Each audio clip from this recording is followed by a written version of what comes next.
Live. We're live. Let me see. Let me make this. Make it like. Oh no, that's that's better. Oh my Hello, God.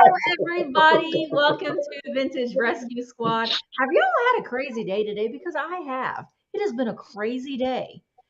Hey, Yeah. Sandy girl. Oh, I Oh, love and this chat. Lynn Yeah. Oh, says that's it my is Casey. freezing in Pennsylvania, which It you is. guys would know. Yeah, because Michael and Jason and Tina are in Pennsylvania. Yeah. Kevin is here. Hello, Kevin. And Scott. Oh, Canada. John Robert is here. Hello, LaDonna. Hello. Hello. Oh, and there's Jamie. Hello, Jamie. And Rosie. Thrifter, not hoarder. Karen's here. Patty Girl is here. Jean. And, oh my gosh, it just jumped. Holly and Tiger. Tiger and I are having a sale together on Wednesday. Guess what? I got a sticker from Tiger. Tiger's Timeless Treasure. That's right, I do. It's a purple tiger. It is. Twinkle tiger. And it is now proudly displayed right underneath my Vintage Rescue Squad on the laptop. Yes, it is. Thank you, Tiger. Shancy's here. Chauncey! And Fat Birds. Hey, girls. Jay, I have got to send you an email because I found some saucy books this weekend. So I'm going to send you an email about those because Jay was asking me if I had any more saucy books. And I do. All right. So wait. Everyone say hello to Bob. Hello, Bob. Hello, Bob. Bob the Shih Tzu is watching. All right. So welcome. I'm going to go ahead and we're saying hi to everybody. Welcome to Vintage Rescue Squad tonight. George will be joining us a little bit later. He has his premiere on Monday nights, so he'll be jumping in when he is able to. But I wanted to go ahead and introduce you to our guest, Mother Tucker's Antiques. Jason and Tina, you want to go ahead and just tell everybody a little bit about yourself? She put it on me. I'm Jason. That's Tina. We are the owners of Mother Tucker's Antiques. We are on Instagram, Mother Tucker's Antiques. We're a brick and mortar. We're located, we'll just say Lancaster, Pennsylvania. We're close to, and we are part of Adamstown, which is Antiques Capital USA. Definitely worth a Google. If you can't find it in the 5 miles of probably 19 to 20 stores, you're not going to find it, or you're going to play heck finding it. So somewhere else. But that's us. We've owned the store since 2008. We have 40 active dealers that have spaces in our store. We are on Facebook, and we do have a YouTube account, but it's not active yet. We're working on it. We're working on it. But yeah, that's us. That's us. Karen says she's been to Mother Tucker's. Thank you for joining us, Karen. I linked their YouTube, their Instagram, and I didn't do your YouTube because I didn't realize you had a YouTube, but I did link your website. Okay, thank you. So if you are in the Pennsylvania is pretty big, but if you were in the Lancaster area, make sure that you do stop in and shop Mother Tucker's. Michael has done several videos from Mother Tucker's. I know that I think that Jocelyn and Daphne have both been there too, and so they're a really great shop. I kind of wanted to the way that we do Vintage Rescue Squad, we very much leave it up to, we welcome questions from the chat. So if you do have a question, if you will put it in all caps, it makes it easier for us to be able to see it and pull it up and answer it. But I kind of wanted to talk a little bit about what are some of the things, if we have people that are kind of thinking about setting up in an antique booth, what would be some questions that you think that they should be asking a mall owner? Like, what are some key things that they should be finding out before they decide to set up at an antique mall? Probably a couple of the first thing, some of the most important things. Number one, you should ask them is their work time. Yep. A lot of the co-ops, they have work time. Then you have to ask them, does the work time, do I get paid for that? Does that go toward my booth rent? You should ask them how they handle their taxes, not so much federal, but more so state tax. Sales tax. Right, sales tax. Some of the stores, like us, for example, we collect it and we submit it to Pennsylvania so the dealers don't have to. Some shops will give it to the dealer to make sure. And at that point, then you do need to register yourself and get a resale, a tax number per se. And that varies from state to state. Yeah. Also, you probably want to see if they charge by square footage, how much the square footage is. Do they take a commission of your sales, and what is that? Pretty much, find out, of course, the days that they're open and the hours that they're open, because that's very important as well. That's pretty much, those are probably the most important things that I would say. So someone I can see in the chat asked, what's work time? So sometimes when you are part of an antique mall, they ask all of their dealers, sometimes once a week, once a month, and work like a day or a shift and help bring items to the counter or help with, customers. So that's what work time would be. And sometimes if you can't fulfill your work time obligation, there'll be an additional fee that you have to pay along. They'll say that you have to at least do 2 work days a month, which would be the hours that they're open. And that would then, if you can't work those, it would probably cost you whatever that would be. So for example, locally around here, it would be like $30 a day you would get credit for. And if you didn't work them, for example, if you didn't work them, then you would owe that extra $30 a day. So if the antique store or co-op had 2 mandatory work days, then you would owe an extra $60 so that you could opt out for your work time. It helps cover. Your work time, you're not getting paid for it. That's part of your right. Well, but then what happens is if you can't work, usually the money that you are paying in goes to pay someone else to work for you, in essence. Right. Gotcha. The antique store really isn't profiting from it. Some of them might. But now our co-op is unique. We don't have work time. The folks that work behind the counter, and it used to be me and her, but due to the pandemic, there's certain circumstances, so we have other folks working there. They are paid to work there, and there's no work time in our co-op. We're probably, I think, one of the only ones in Adamstown that does that. We're also a little smaller, so when you have 3 floors and hundreds of showcases to get in, it can be challenging and is more than one person can handle. I would think as an antique mall owner, I would be very nervous because that there are some people that you don't necessarily want to be working. Yes. You know what I mean? Yes. I don't know. With the public. No. Not everybody, maybe, A people person. Right. A people Not person. everybody. Or sometimes people are too much of a people person. Yes. Go either way. Yes. What usually those shops, you can tell they kind of say, okay, you're going to be the wrapper, you're going to wrap the merchandise, or you're going to box the merchandise, or you can kind of see, and it's not necessarily in our shop, but you can see the pecking order. So somebody who is capable of ringing people up, that's their duty. Somebody who is a good people person, they're usually walking the floor to open cases, bring up merchandise. And the folks that might, need to be separated from the general public, usually they'll be the ones wrapping or doing other duties like that. Right. Yeah. Jean wants to know I know it probably varies from place to place and state to state, but typically what is the standard amount of commission or what would be a fair amount and what would be that's a crazy amount? Because I know it could probably be both. Usually the industry standard is about anywhere between 5 and 10%. And when you say 10% of your sales, usually that antique store is covering your credit card costs, Right. and things of that nature.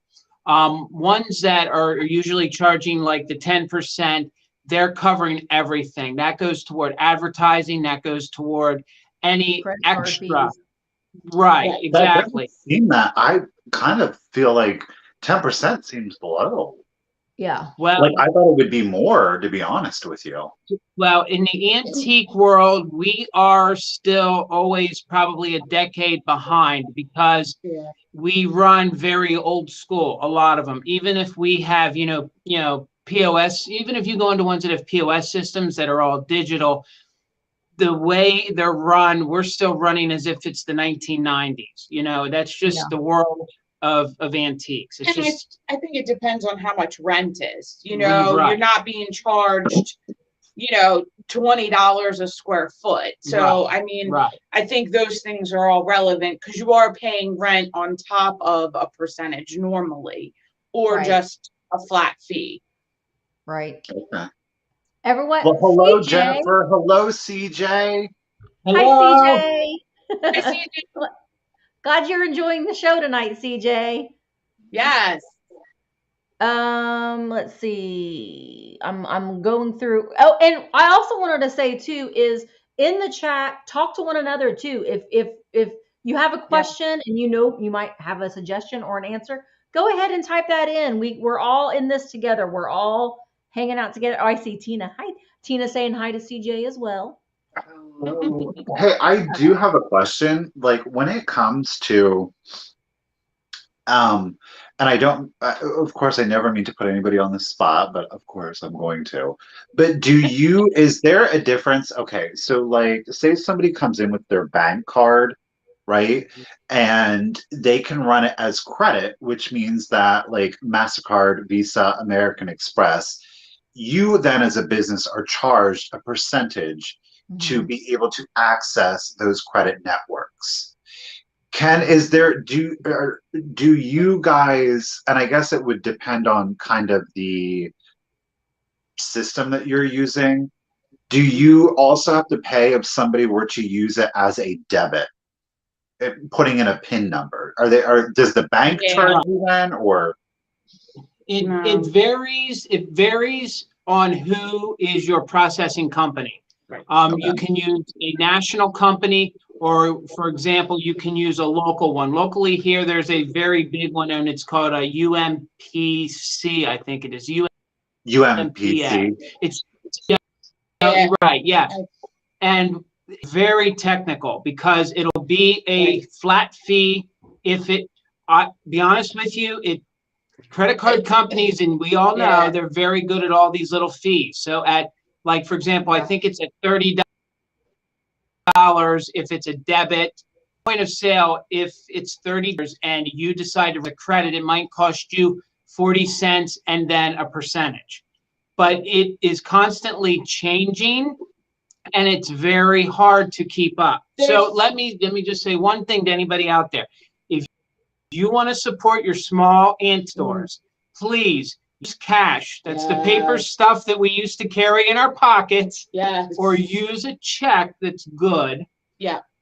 Try to limit the amount of credit That's important. that you're processing, because those are fees that can really weight on an antique store. There's Well, and I think usually. that's Oh, sorry, Misty. I was going to no, say I there's was gonna say usually. that's why sometimes you'll see signs that will say, if it's over or there's a percentage, but if you pay with cash or check, then you get a discount. Yeah, you normally always, Michael, have a flat fee of some kind and then a percentage based on what card it is, how much it is. Like American Express is different from Discover, different from Visa, MasterCard, debit, but they all have some sort of flat fee, like, anywhere from 10 to 30 cents and then a percentage of the sale. And they're constantly updating terminals. Yeah. So for example, it's crazy. Yeah, we had our first terminal we went through, I think, and we're due for our next new terminal. We're on our 4th terminal. And of course, it had to update that when we first had it, that it was something that you just would swipe. Then we had to go to the chip. And then what happened was some of the credit card companies were selling these terminals that then weren't compliant with the upgrades and didn't get permission. So then our terminal, when we bought, we were guaranteed it was supposed to be state of the art. Well, then they couldn't get it to upgrade because the company didn't. It's just a mess. Now we have to finally get a new one that does everything, but is no different from the one that we have, just because Visa and Master has decided it's time to get a new one. So and they won't process your credit cards if you don't upgrade. We went through something sort of like that when our brick and mortar was open. We had ours through Square, so all of ours was through Square. And then they had the swipe, and then you had to upgrade to the chip. That was one of the expenses that we went ahead and just kind of bit the bullet, and we got the Square system. We used the iPad and the cash drawer and the receipt printer. That was an expense up front. But I tell you what, I go into some antique malls, and I mean, I will sometimes go in there and I've got a whole cart full of glass. I mean, like a lot. Like it takes a while. And it will take 15 years to check it out because it's so archaic. Sometimes the way that they're, and then I ask, I can help you wrap some things. No. And then I mean, it's just sometimes it's never done that. Sometimes I just feel like, can I help? Can I help you? Is there anything I can do? Right. And to read the questionnaire, 60-40 split. If a mall is telling you then that mall should be calling themselves more consignment than anything. Right. You really have to watch.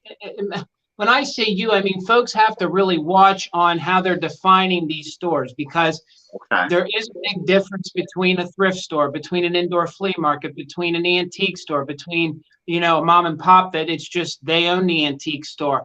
Like for example, I think Michael today where you visited, I think that looked like it was all owned by one person. So that store is different from like ours, and around here. And then this is where it also gets technical depending on the part of the country you're in. Around here, we call them co-ops. Some people call them antique malls.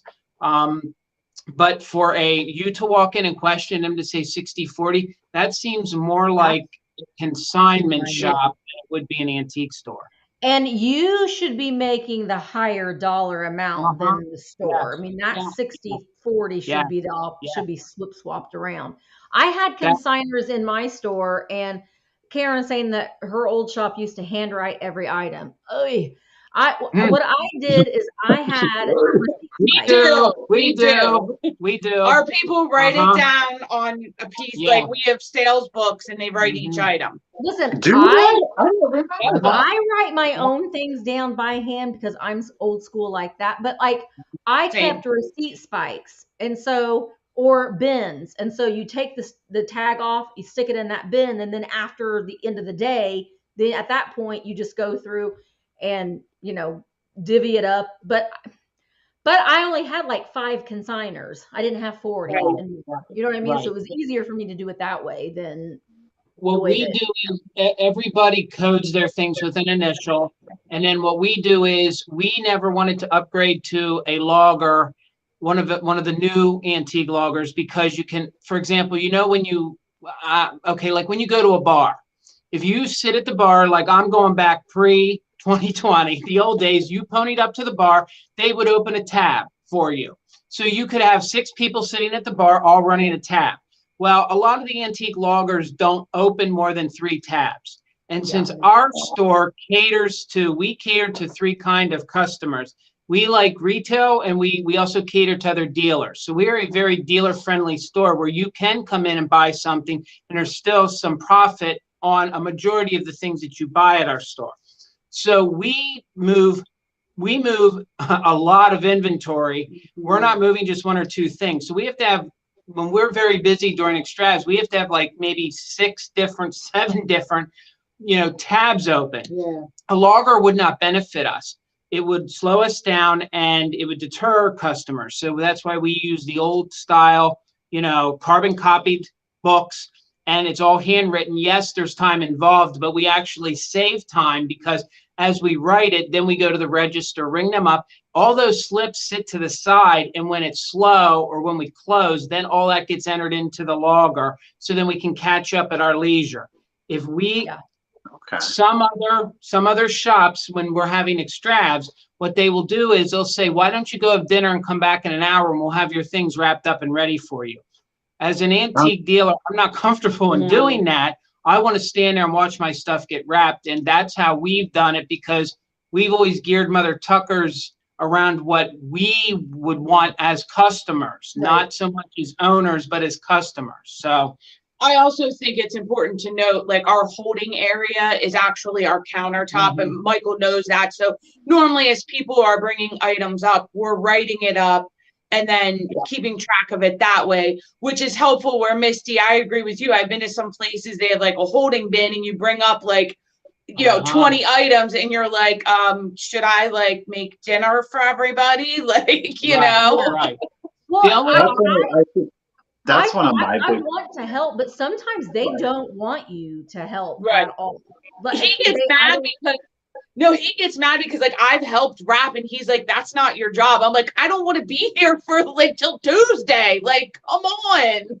But I mean, we've stood there behind the counter, and one of the most difficult things is when you have a rhythm going and then somebody brings up a set of dishes. And I'm not talking like 12 dishes. I'm talking like a 12-piece setting. So 12 dinner plates, 12 B&B plates, 12 cup and saucers, which really turns into 24 individual items. And you literally stand there and you go, oh my God, how am I going to get all this wrapped? And I have two. And of course, it's human nature. When one comes up to the counter to leave, 4 come up to the counter to leave. So, but that's just, yeah. Well, the nice thing about like what we would use, like the square system, is that you could hold, and I could start ringing them up and I could pause it and then like give it a number and then go, or you could assign a name to the customer. Like, I mean, you'd have to be careful, like guy in green jacket. Right. And then you can pop it back up again. And I think this is the thing is that obviously how you run it is going to be dictated by the business, the square footage, the number of vendors, the number of available staff that you have at any given time.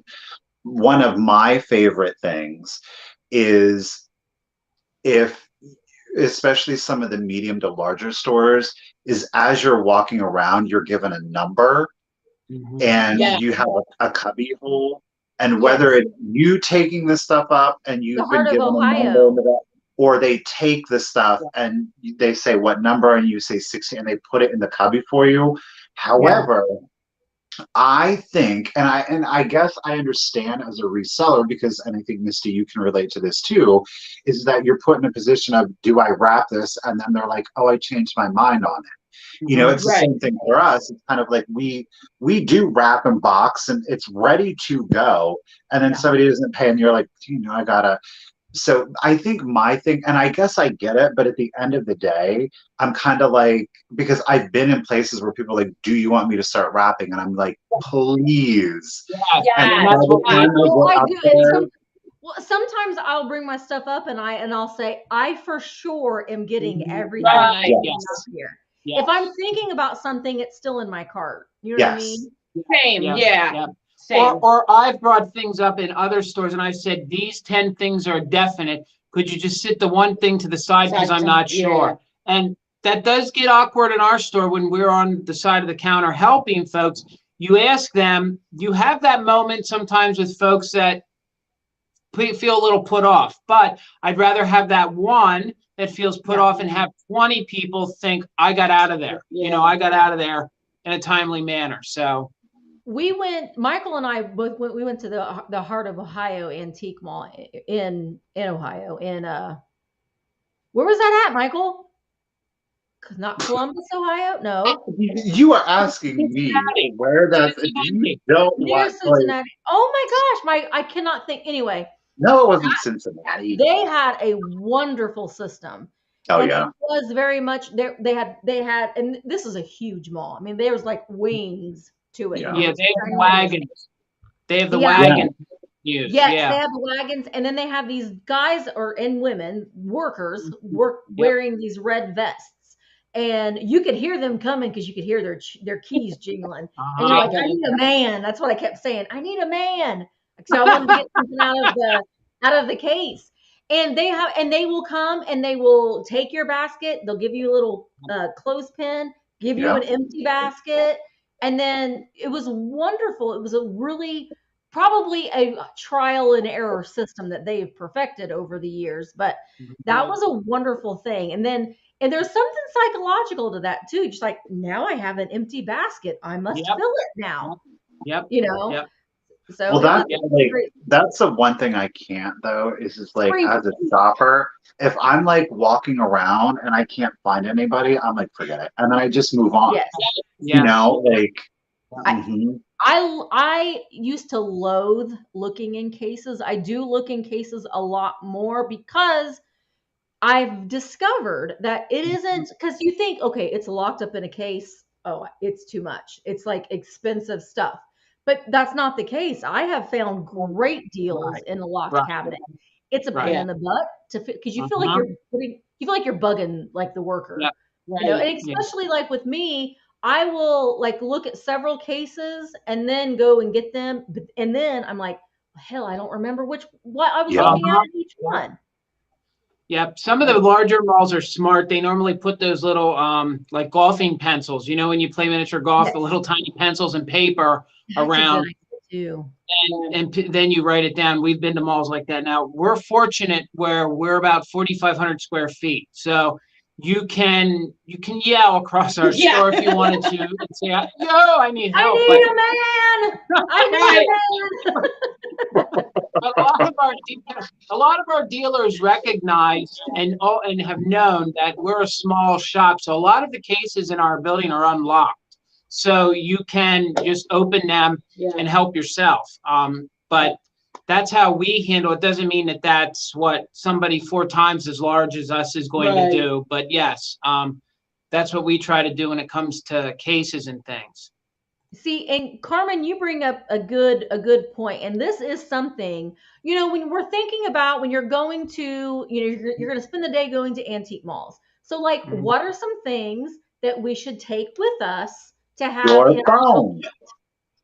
a notepad? I think is a You good don't need a notepad. It's all you do is take out your Oh, phone, take a yeah. picture. Yep. I Yep. If like you to go, write it down though, Michael. yeah, but girl, come on. I'm gonna lose that piece of Type paper. I ain't gonna lose my phone. You can type it in your phone, right? You You can. there, Yeah, you you could. girl. Yeah, you could do that. You I could mean, You do have that. an S Pen. You can I, write I on. do. Yeah. Yeah, One yeah. I will So say, if you're heading out to antique, please keep in mind, keep your big bags and your book bags and your Uh, big purses. Just leave them and lock them yeah. in your car. yeah, It's not necessarily I mean, the worst thing is it's a theft thing because it Right. does make the mall or the antique store, the co-op vulnerable. But, you know, it's also a hazard because if you're not paying attention and you move Yeah. around in a booth, you really could break something because you're not Yeah. gauging that yeah. backpack or that large purse or whatever it is that you have. And when you're going and you're filming, I don't I put my money in my pocket. I don't take a purse Yeah. in because Yeah. I'm shopping with one hand already. Hmm. So I don't want my purse to hit everything. And not all antique malls have baskets or Correct. carts.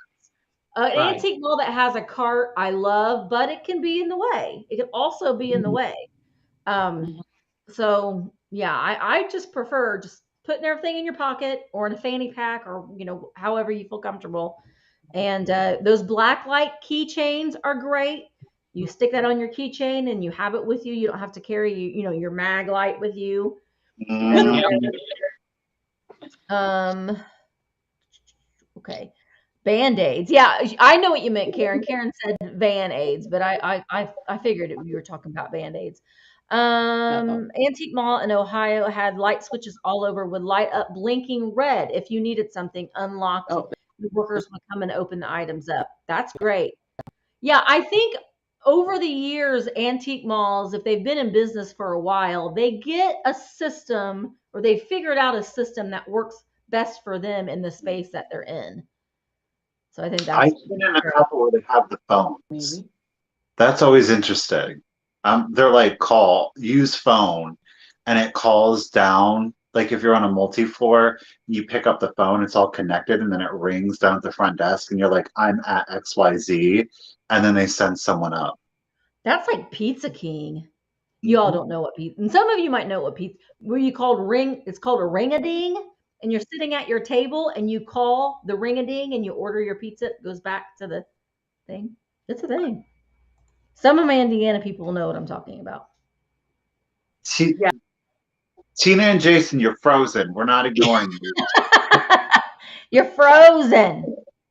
I'm Well, I gonna should scroll go. up and see if I've missed any comments. I mean, Any uh, sales? I was like, Misty? no, I'm here. Okay. Oh, there you're back. Oh, you're You're back. back. Nope, Oh, we George. jinxed them. George, I sent you the link. It should be in your Instagram. Let me see if I can resend it to you. All the technical difficulties tonight, folks. All the technical difficulties. Well, we just do the best that we can. We do. Hey, We George, do. I just sent you the link in Instagram. Jason and Tina are frozen again. It's so funny because I have friends that are named Jason and Katina. Katina, Oh who's no. this? Well, it's Jason and Tina, but they're not there. They must have turned that light off. They hung up. They did. We'll let them come back in. We'll let them come back in when they get it together. Serious. Yearly inventory. Ugh. Yes and no. I do the best that I can, because your accountant wants to know what your inventory was at the beginning of the year and at the end of the year, and it's going to change. So, the way that I would love to run my business sometime in the future is everything that I buy that week, I sell that week. And how easy would that be to keep track of?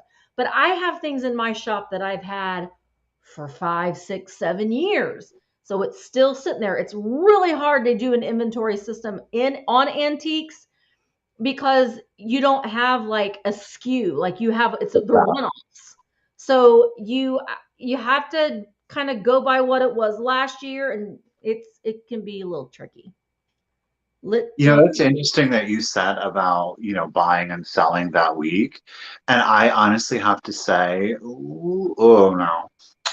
I was just thinking about that, and I don't know why, but about, the idea or concept of doing the 2 videos a week, and that has worked really well so Yeah. far as my ability to manage what I have, because those videos are what I'm selling.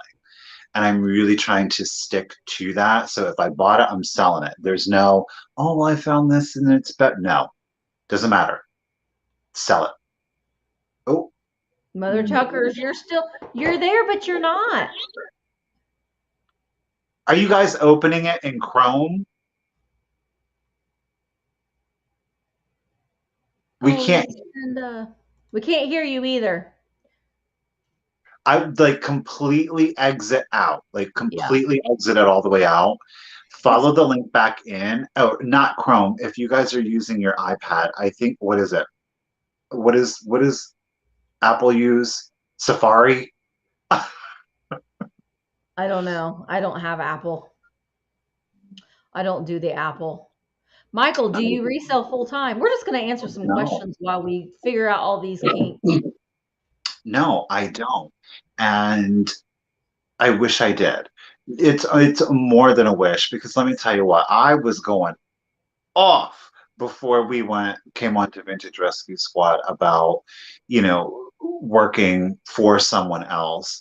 And I think that, at the end of the day, I do value this far more. I enjoy it far more. I have met some absolutely amazing people and have made some fantastic friends. So and it's not to say that I haven't been able to do that at work, but this is mine. You know, this is, I answer to myself, I make my rules, um, and I have far more enjoyed it than the vast majority, all but one thing that I've done before, and that was when I worked for, you know, the faith-based organization, and but that was working for people that were in need. So of course that's tantamount to anything that I've done so far, but not yet. Maybe one day, soon, sooner than later. George, if you're watching, I sent it to your email, George. I sent it to your email. Oh, yay. Oh my gosh, they Oh, both on at the same time. Hey. oh, oh!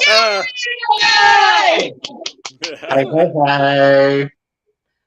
You It's been guys a were doing weird great. technology day today for me. I've had all kinds of weird things happen today. So, Yeah, sorry. Oh Lord, I'm sweating. Sorry. Oh my.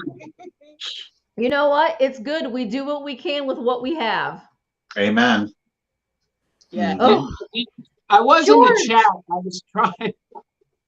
George, welcome. It's so good Thank to see your you. face. It is Hi, so good to George. be here. Can you hear me? Yeah. Yes. Okay, great. Because I could put in my AirPods, but if you can hear me, I'm just going to go with this because it was hard enough to get here. Oh gosh. Thank you so much for coming. I know Monday nights are kind of crazy and busy for you, but I'm so glad that you're here. Thank Um, you, me too. And I'm so excited to talk to you guys and to talk to Mother Tuckers. It's good to be with you. You. Hi, You came George. back just when I did. yep. Good Mhm. timing. So Well, it's y'all, like if you do not know the Antique Nomad, you need to get to know him and What are you subscribe. doing here? Yeah, yeah. He is a wealth of knowledge. He is a lovely person to boot. So make sure if you're Oh, not following him on Instagram and YouTube, I did include all of his links in the description. So make sure that you go and follow him. I think everybody's happy to see George here. So we can all breathe a little sigh of relief. Hopefully, technology will be our friend tonight. Hopefully. yeah, sorry about that. I all of a sudden it dropped out. It was like we George lost is the internet or godfather. something. George, you're the the godfather. Godfather. Ooh. Okay, so again, guys, if you have questions, George, I don't know if I know that you had your premiere, but we were talking about kind of expectations if you're wanting to set up. I know that in an antique mall, George is in some antique malls. He's well versed. He helped run one, so I mean, he has a lot of knowledge on this as well. And we were talking a little bit about commissions and work time and things that maybe some people should ask questions about if they're thinking about going and setting up at an antique mall. Some good to basically be prepared with some questions that they need to that they should be asking before they sign the dotted line. Do you have any tips? Well, I'm probably going to speak out of turn here because I don't know how you folks do with your antique mall, but I like to know I like to know if an antique mall owns the building, because if they own the building, then they're on the hook and they need to make the business work. They can't just say, "Oh, I had a few bad months and it's not working. I'm going to just shut the doors now." Right. Uh, Another thing is, if they don't own the building, how much time do you have left on your lease? We are having a big problem here in St. Petersburg, Florida, because the rents have soared. And because the rents are going up so fast, a lot of the antique stores are afraid, because a lot of them, their leases just ended. And now they're afraid that they might get priced out of the market. So that's kind of scary, because that's a whole bunch of dealers looking for a new home in a scenario um, when you don't have, a guarantee that you're going to be able to keep in business. So those are Right. questions that I ask. I like to know, of course, what the commission is. I like to know if well, part of it is observation rather than asking questions. I like to go in as a customer and see, do they greet you? Do they walk the floor? Do they ask if you want help? Do they seem to know anything about the merchandise? Or is it just, well, we hired our cousin because they needed work and we want a day off, and they're sitting there playing on their phone and they have no interest in the customer. All of that to me says a lot about how a place is run and whether you're going to have success there or not. And the other Yeah. thing, honestly, is who are your customers and where do they come from? I mean, you know, if it's, oh, we're in a great tourist location and we get lots of people all the time, well, that's great because I'm going to probably have business. If it's, oh, we've got a lot of regular customers who are really, you know, into it and they keep coming back and we know what they like, well, that's a good thing too. On the other hand, if it's, oh, I don't know, people just come in, I don't know. I mean, if the person running the mall doesn't know who their customer is, that's a pretty good indication of a problem. Yeah. And I like Peter has a tip too. Ask other vendors that are in that mall, which could be Well, a double-edged sword. It That, could Right. be. yes, because some dealers, it doesn't matter what you do to please them. It's just like, you know, you're not going to please everybody, you know. My biggest thing is that with any business, it's going to be their reputation. You know, if they've been, you know, if that brick and mortar's been established for a long period of time, they must be doing something right that is allowing them to be open. And I know that varies state by state and location by location. You know, I'm sure, George, you know, the Northeast here by nature has had antique shops and malls for a very long time, you know, so you know, around here, if it's one that just opens, you have to really question. But if it's well established and been open for a few decades, they're doing something, you know, hopefully they're doing something right. And most of the owners should have some business sense about them, and know their base and know their numbers and know how to answer those questions. But yeah, George, you're exactly right. Those are questions that everybody should ask before, you know, going in or, you know, signing a lease. And that's another thing. Some malls make you sign a 6-month or a year lease. Yeah. Some of I them would like, be wary of that. well, but and like what some of them, you know, some ask for a 6-month deposit. Some ask for a 1-month deposit.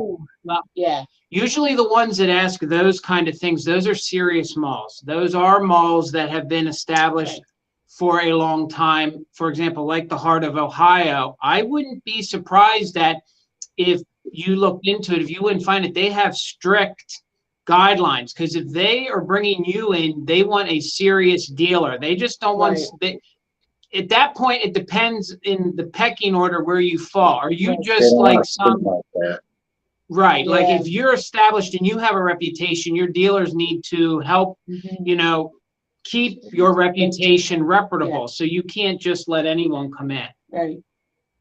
Yeah. Do you Well, say, do you ask? Like say, okay, so somebody comes in and there are certain terms and conditions so far as, you know, we really don't want anything past this decade. Or we don't, I've heard some malls say they don't want necessarily plastic kind of items, excluding like a Tupperware kind of, or an acrylic of some manner.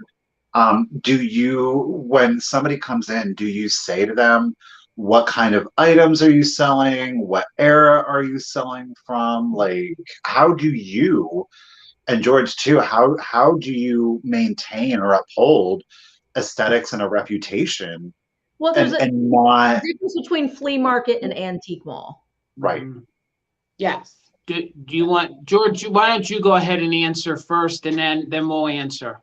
Okay, yeah, I'm really curious to hear what you have to say, because you're doing it now and the market's changed since I was running antique malls. But when I ran a chain of antique malls, we had very strict guidelines as to what eras they could do. And I actually had the lovely job of going through and pulling anything I thought was not appropriate, and we gave it back to the dealer.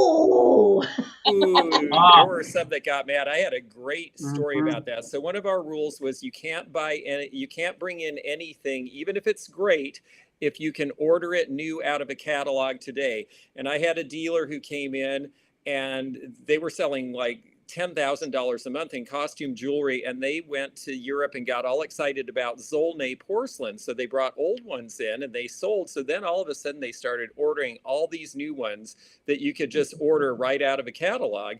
And I pulled them and gave them back to them.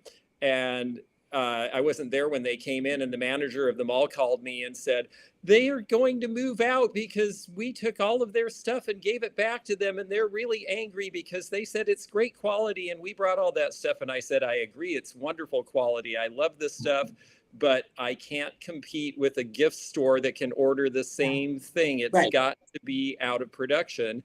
And Yeah. she said, we're going to lose them. They're our best dealer. And what should I say to them? And I said, you tell them I'm really sorry they're leaving and I'll expect their notice in writing, because I knew they weren't going to leave. They were No. selling $10,000 a month in Right. jewelry. Right. They harumphed and took the stuff home, and then they brought it back 15 years later when it was out of production, and we sold it all. Holly said, George the Hammer. Oh, He put the kibosh. I did. But really, I mean, our main thing was, if it's a company that's not producing anymore, even if they just went out of business, because, you know, we were doing this when a lot of American companies were closing down. There was a moment where all of a sudden Westmoreland glass that we wouldn't allow in because they were still producing it, all of a sudden they quit producing and went out of business. And it's like, well, you can bring anything Westmoreland in now because you can't order it new. It's no longer available on the new market. And that was our big criteria. And also certain things like, if it was a common piece and it was really damaged, you know, it's not a flea market. Don't bring junk in. Yeah. Things like that. You know, if it was something, there were certain things that were illegal to sell or offensive to sell. Like one of the states I was involved in changed their gun laws, and all of a sudden we couldn't sell rifles and pistols, even antique ones, anymore, because we didn't have the federal stuff. And we told everyone, come and get them and take them home. We can't sell this anymore. I think you really have to, you really have to have a pair, really, to do that, because you have to be able to, if you want things a certain way and you want things to have a certain aesthetic, you can't just let the Beanie Babies come in. And you know, and the Beanie Babies are vintage. They're vintage, you know, but still they're mass produced. I mean, you have to be able to draw the line somewhere if you're wanting to have a certain aesthetic in your space. And That's why I couldn't do it.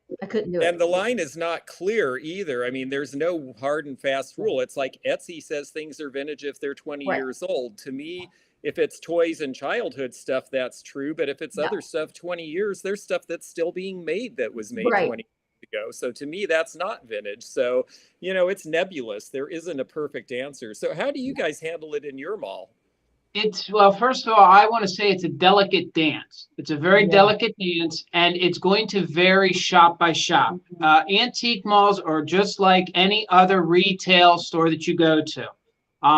You have to find what you want, what you like, and then you're going to find your mall that fits you, and you're going to routinely go back there. So in my world here in Pennsylvania, in Adamstown,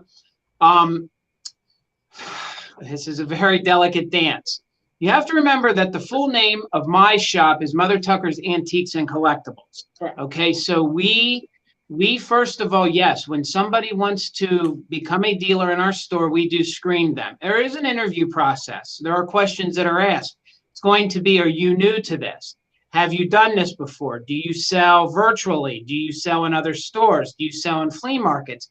As I myself gather those facts, I'm trying to filter out people that are good fits or bad fits. If there's somebody who does a lot of internet sales, somebody who's very good on eBay is not going to be a good antique store dealer. They're not going to be very good. We're all part of the same, it's apples and oranges. We're all part of the same community. It's just the way you handle yourself on eBay is not how you're going to be successful in a brick and mortar. But what we do is we have a terms of conditions. You know, they have to agree to them. They have to agree that everything has to be, you know, priced. It has to have their initial on it. They have to come in at least once or twice a month and restock their area. We've changed some of our viewpoints. For example, back in 2008, if you would have asked me that, I would have told you that you can't bring in VHS tapes. You can't bring in, you know, paperback books. You can't bring in a Beanie Baby. Now, in 2022, that's a little different because I have some dealers that handle toys. They handle 80s toys. You know, they handle the WWF. A lot of that is on VHS. So that falls under the criteria of a collectible, as long as it's a VHS that fits that criteria. But now, if a dealer brings in box lots of VHS, that's anything from, you know, their graduation to, you know, maybe National Lampoon's Vacation.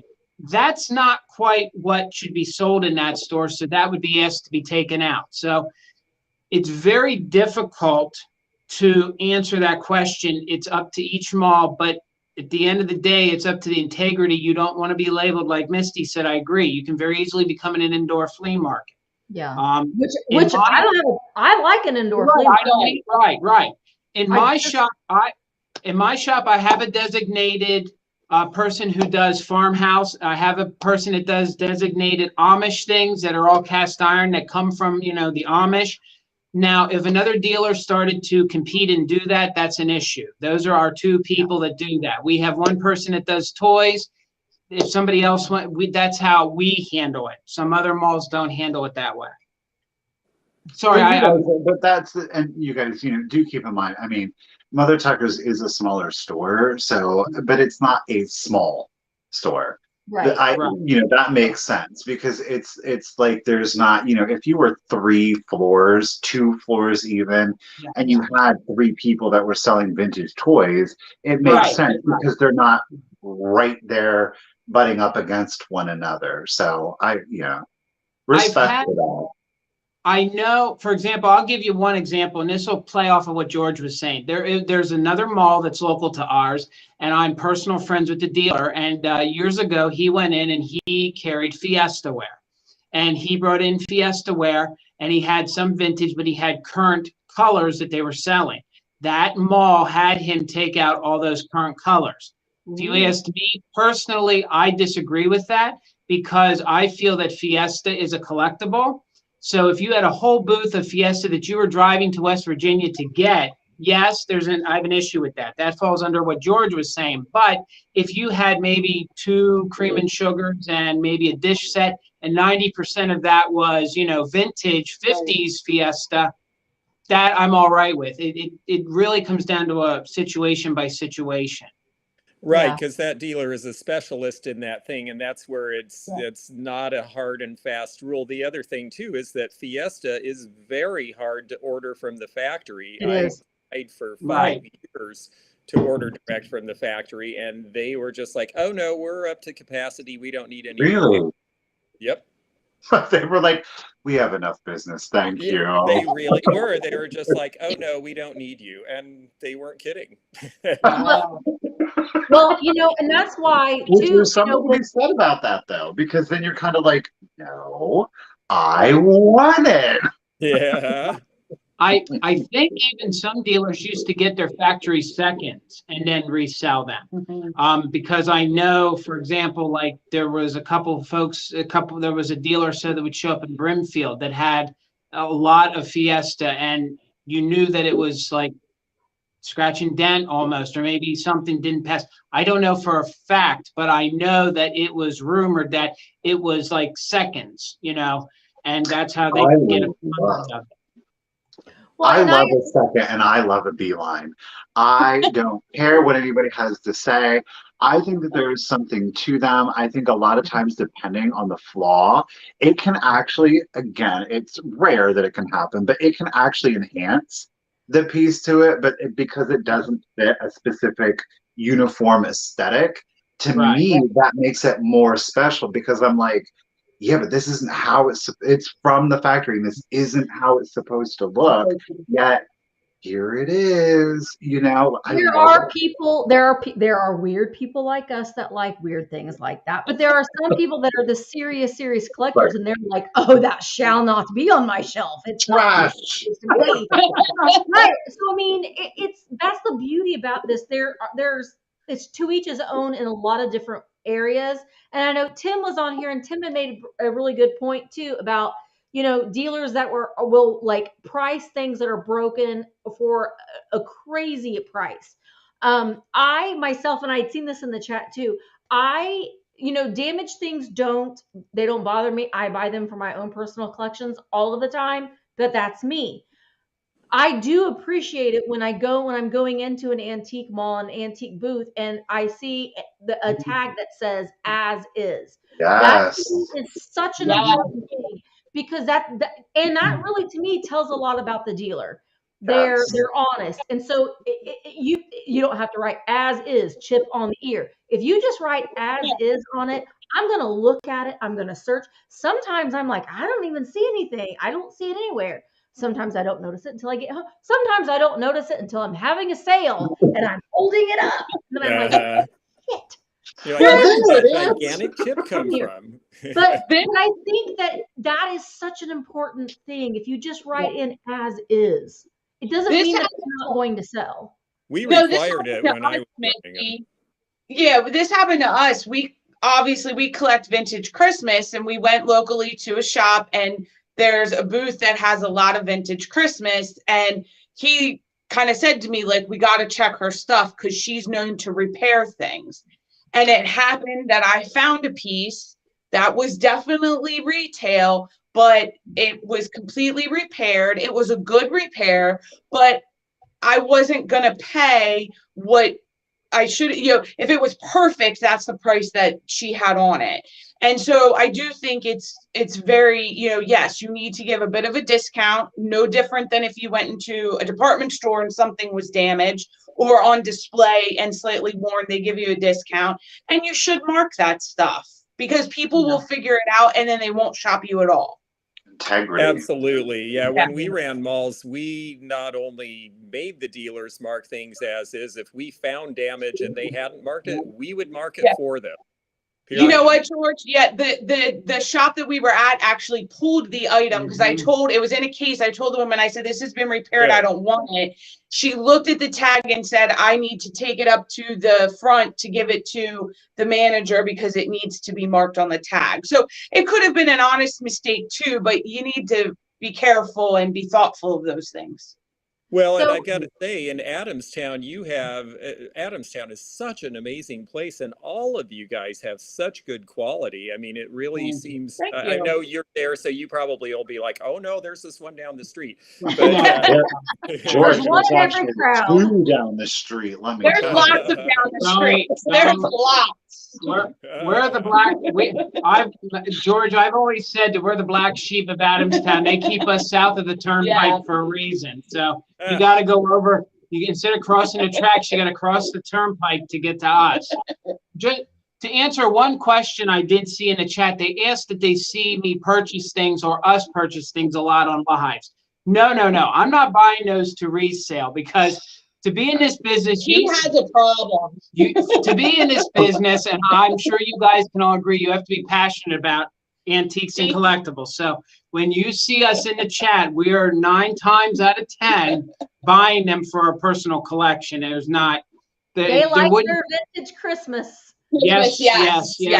I'll cut a fool for a good Christmas piece. I'll cut a fool for a good but I will. I'll elbow you for a good Christmas piece. So no, but no, and it's hard to find. It is when you can find it.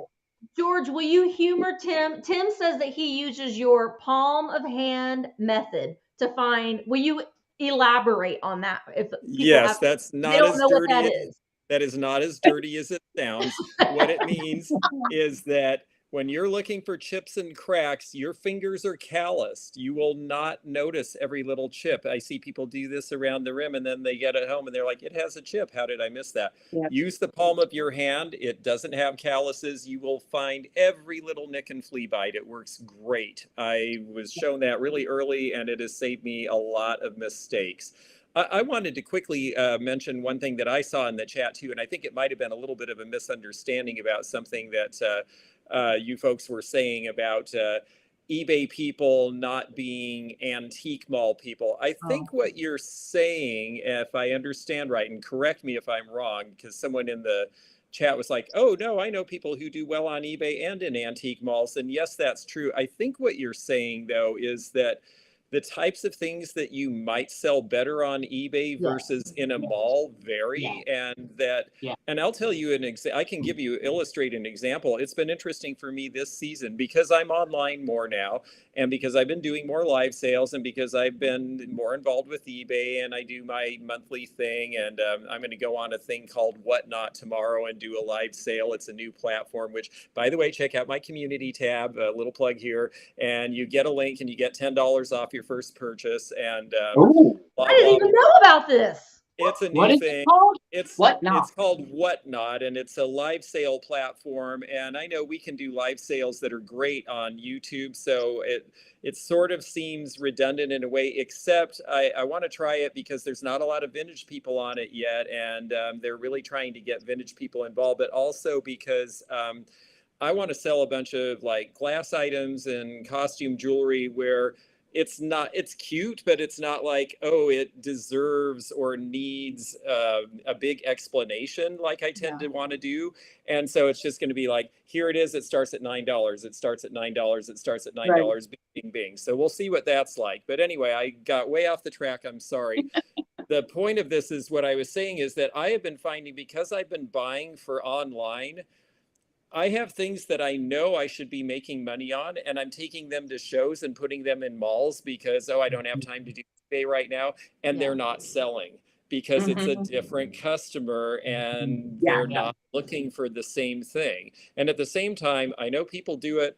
I think it's nuts to sell furniture on eBay and try to ship that stuff or take a third off of what it's worth because they have to pick it up and you're only going to get so many people. You're better off to put it in a store and actually have people come in where they can see it and measure it and go home and think about it and then come back and get it. So to me, that's what I think you were saying about eBay versus malls. It's different in those ways. Yes. George, thank you. Yes, I didn't want anybody to, please don't misunderstand what I was saying. What I was trying to say was exactly what George said. They are one of the same, but they're different. So you just have to know what you got to take the item into consideration. What platform is it better to be sold at? Like George was saying, is it something that here it is, like boom, hit it as a buy it now on eBay or on, one of the platforms to sell live, or, and you're exactly right, George, like a piece of furniture, or even like for me, it would be like maybe a mid-century lamp or something. I think you're going to appreciate it more in person, and it's going to be something that you're going to lose on because of shipping, if you try to ship this item. So it's better off selling it in an antique mall. Yes. And I know lots of people that I have multiple dealers in my own store that do both. And I was just to elaborate, I was also going to say that what you think you can get on eBay is not what you're going to get in a brick and mortar. And what you think you can get in a brick and mortar is not what you're going to get on eBay. It's part of this business. The more you learn about the business, the more you learn about your items, the more, the more educated and the more knowledgeable you're going to get on knowing where to take those items. We've all paid for our education, and I'm sure, George, you've heard this turn of a phrase that this is you buy your education by you're buying mistakes. Instead of having 20 years of college debt, you made bad purchases, and you have these items that you just pray to break even on, or hope that the donation place wants them. That's part of this business. And then you buy a storehouse in Kentucky. Yes. Well, I think I'll speak for myself. I've made my fair share of bad purchases. There are people that think because you own a shop that you have that crystal ball, but sometimes at the end of the day, I don't know more than my dealers, and my dealers don't necessarily know more than I do. And that's why we're all a community here where we can all help one another, be successful in this business, give those extra bits of knowledge and, a lending hand when someone needs it. One thing that I want to say too that I've seen in a lot of antique malls, and it's cringeworthy to me, is when you go into it is, and it will be when I say the words that come out of my mouth, all of you will be like going, you'll all do it, probably. is when you go into an antique mall and they've priced the items, and then attached to that Oh, God. tag is the eBay listing. Oh, Oh, God. I'm like, no. I went to a yard sale once, a yard sale, Oh, and yeah. I was like, I turned around and I walked. I was like, that's not how a yard sale is supposed to work. I mean, I didn't That say that to them, happens but so much because this summer, because you have to, I didn't really go to yard sales like that. And then with Jimmy was like, no, let's go to the yard sales. And I'm like, okay, let's go to the yard sales. I cannot believe how many people are like, well, on eBay. I'm like, this is your front yard. What are you talking about eBay for, man? Right. Where are you at? Like, I And don't. why well, aren't you that's selling it happened to on me. eBay? That's right. Exactly. That's what I say to them. I'm like, well, why don't you sell it on eBay then? Oh, well, I don't have the time for that. Mhm. Oh, Oh, well, Right. then here's my 25 cents. You want it? yep. Mhm. Yep. Yep. Because selling on eBay is a 4-letter word and it's cold work. Mhm. It is. Yep. Mhm. It Yep. is. Yeah. Yeah. Nancy wants to know, is Whatnot only for a cell? Is it only a cell phone app? Can you do it on a desktop as well? I think it's mainly for the phone. Okay. At least that's how I'm going to try it. And, we'll see. It's real new. I've got to be honest, it's real. It's very slanted towards young men selling like Pokemon cards and things Oh like Lord. that. But Oh, there are a couple of vintage stores. I have Yeah. a new Like, revenue oh, you're stream. killing Great. me. Damn. Like, you're killing me. But there are a couple of vintage people doing it, and I just thought it'd be worth a try. When they said, if you go ahead and do it, we'll give your customers a $10 thing if you try it once, I thought, sure, what the heck. And they kind of jury you, and they were really happy to get someone who wanted to do vintage because there's only a few people doing it. So I thought, well, let's try this while it's new, see what it's like. If I don't like it, if my clients don't like it, then I won't do it again. But We're just gonna take one for the team. I'm going to see how it is. Just gonna try it out. Hey, you know what though? If the company's behind it like that and they're really trying to evolve, it might be a rocky start at first and it might not be, Right. but it sounds like they have a commitment to want to grow their platform into a more structured, mature kind of an environment. So there is something to be said about that. There might be. That's what I Yeah. thought. So we'll just find out. eBay Hmm. started somewhere. Yep. Mhm. Beanie You know, Babies. eBay started because the guy wanted to find a Pez dispenser for his girlfriend. So there you go. there you go. So I mean, you never know. And what's George? What's one more platform to sell on? Uh, yeah, What's I one know more? about that. Why not have 50 or 60? I mean, there is a point where it's a little bit silly, but I don't know. I think it'll be fun to try. I'm going to do it tomorrow. It's at 9 o'clock in the evening, and we'll just see what happens. Ooh, Brian. Brian brought up another cringe-worthy comment. Oh, yes. Yep. There was a store in a town in Florida that was open for 5 years that was always 50% off everything, and everything was priced double what it was worth. And I Yes. finally looked at it one day and I said, "Who do you think you're fooling?" And they were like, "Well, what do you mean?" And I said, everybody can look up and see that these prices are double and then half off is the right price. Why don't you just price it what you want for it? Well, Right. we get a lot of people through here who are basically, they were like, oh, well, we're just trying to rip off tourists. And they went out of business. And I thought, good Well, for them. Yep. yeah. Ooh. Yeah, that happens a lot. And I mean, it also perturbs me when you go to antique malls. There's certain here in my area that I frequent, some more than others, but there's a one of them that I don't go in very often because the dealers never have a sale. Like nobody ever has a sale. It's like throw me a 10% off every once Oh, in a while. That's they gonna help won't me even give you move a stuff a 10. little bit. Misty, they don't even offer a 10% if you're buying like Yeah. a premium or anything? Wow. Oh, okay. See, and that's kind of an old school rule. I mean, growing up in the antiques market, you always gave a dealer a discount. Yeah, If it's another dealer, absolutely. they Yep. always got like that premium, a dealer or dealer premium. And I Oh, try to always, and what would give it away sometimes is they'd be paying with their tax exempt number. And then I was like, right, "Oh, you're right, a dealer?" right. And then, that kind of got that Right. conversation started. But that isn't always the case.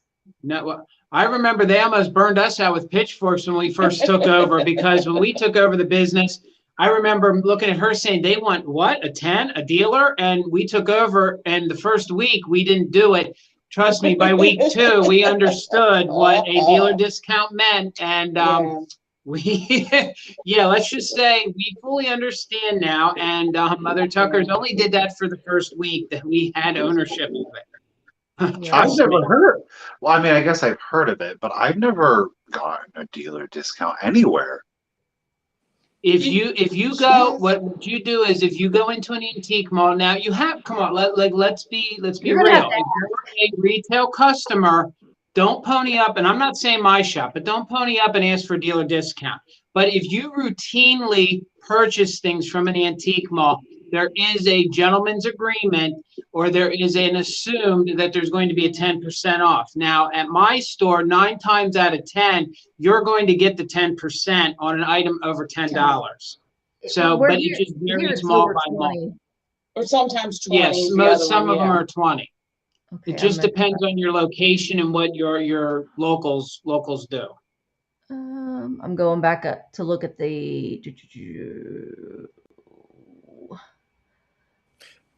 I see one who says that they were in a shop that wouldn't allow vendors to have a sale, but you could Oh. mark down items. And for a long time, we were that way too. But then the business changed, and you know, once there was eBay and prices on some things that we thought were scarce started to come down because we all found out they weren't so much. Well, then the discount became kind of important because Right. we had to be able to move with the market more. So, you know, it's just times change. Well, even aesthetically, like if the vibe isn't necessarily calling my name, if you will, and there's a sale, the sale calls my name and I will go in, you know? So it's just, I'm saying, a sale will get you in there. Yeah, Well, if you're and buying for resale, you're going to look at his sale booth. I admit, I look Yeah. for him first thing when I go in a new mall. I'm like, who's having a sale? Right. Mhm. Well, and you know, in my own store, there are sometimes I'm like, I'm so sick of looking at this. I'm so sick of looking, and then I see somebody look at it, and I'm like, you can have it for $15. It may be $50. I'm like, today it's yours for $15. You know, because I'm so sick of looking at it. It's an boat anchor. It's been in there forever. I'm done. So sometimes you can fall into those deals at just the right. You hit the person on just the right day. So Willie wants to know, what is a good rule to follow? I think this is what you're trying to find out, Willie. If a vendor is trying to have a sale, what steps do they need to do to get that approved through the mall? Like, what do you have your consigners do if they're wanting to have a booth sale? What my dealers do, what we do in our store is that basically, when we head in Adamstown and in our area, we have 3 extravaganza weeks, and they usually fall the last week of April, and they usually fall the last week of June and the last week of September. I always strongly encourage my dealers to have discounts that week, at least a 20%, at least a 20%. In my mall, we handle it differently. We let the dealers decide what kind of sales they want to do and when they want to do it. We do have some that do carry a 20% for an extended period of time, but I will tell you that you need to come in, because at the strike of boom, overnight, they go to a 30%, and then they go back to a 20 the next week. And if you pay attention to something that you wanted, you really could gain by paying attention and coming in multiple times to see if that happens. But to get back to answering the question, what do they have to do? They have to literally come and ask me, and literally that day or within the week, we post their sale, we change our sales slip, and that's what we do. Now, as a dealer who also has other booths and sells himself, what I do is I always make sure when I'm pricing an item to make sure to build in 20%. Because if I wanted $10 for something, I try to put 12 or 13 on it. That gives me a cushion to play with my numbers or play with. It comes down to, you have to be thoughtful in what you're pricing your merchandise for. If you have $50 in something and you need to make that 50 back, you have to bump it up a bit so that if you run a discount, or if the mall gives them 10% or is taking the 10 off, plus you're paying a 6 commission, you have to cover that 16%. So you have to be responsible for what you're doing. No one's going to pay attention to those numbers for you. So hopefully that answered both ends of that, because we're not only owners, but we're also dealers too, and we sell. So you have to know what you have in something and what you have to get for it. And I think it's important to not to price your items too low. Like, don't that can kind of hurt you a little bit too if you're pricing, and that kind of hurts the whole market in general. If you're priced too low, it affects us all. Yeah, it's true, actually. I used to think, oh, I got a great deal on something, I'll pass it along. And I had a dealer who'd been in the business for years one time say, I had something that was pretty decent. I don't remember what it was now, but I kept saying, I don't know why this doesn't sell. And she said, price it up $20. Yeah. And I did, and it sold. And I said, how did that work? And she said, you're telling people what's desirable. And if you're pricing it too low, they're going to say, well, maybe there's something wrong with it, or maybe these aren't as good as I thought, or maybe this isn't a real one, because you're actually making it so out of bounds with the market. I just thought, oh, some dealer will come along and get it, but it wasn't cheap enough for a dealer, so it's in this no man's land. Well, and I think that's kind of a point though too that I want to kind of touch on a little bit, and then we'll get to Victoria's question. I don't. Gosh, and it just lost my brain. It literally just left my brain. Pricing. Nothing. Go with your thought, girl. Go with your thought. I ain't trying to interrupt. Left my brain again. This is what it was. When my brick and mortar was open, I wasn't pricing my items for an antique dealer. That wasn't who I wanted to walk in my door. I wanted a collector to walk in my door. I wanted someone that was looking for home decor. That's what I wanted my customers to be. Can people still buy from me, a reseller, depending on where they're at? Like, George could come into my shop and he could buy a bunch of stuff that he's like, well, this is going to do great in Florida. They may not sell in Indiana, but it'll do well in Florida. So he can come in and gobble up all those things and then take them down there and make a profit of it. But I think that sometimes we get looked at like, well, you're selling your things for too much money. But we all want to get what we can get out of something, right? If there's no retail market, then there's no place for resellers to sell, and it kills the whole market. There's got to be a retail customer, or all of the folks who want to buy at a thrift store and sell on eBay and make money don't get to do that anymore. Right. Somebody's got to actually love the thing enough and be a serious enough collector to pay the price for it, or there is no market. So it's not just about price.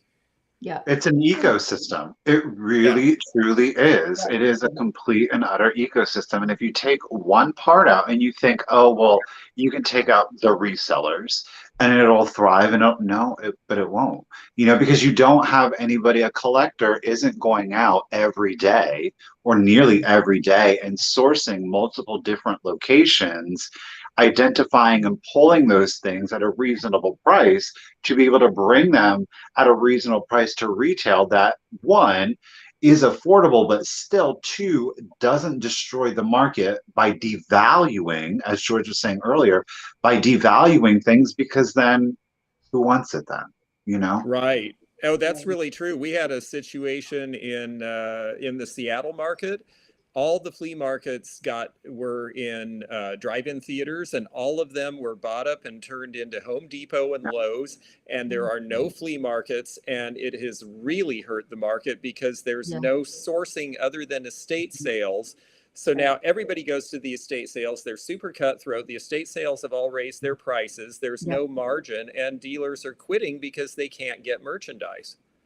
Same with online auctions. The online auctions are just crazy high.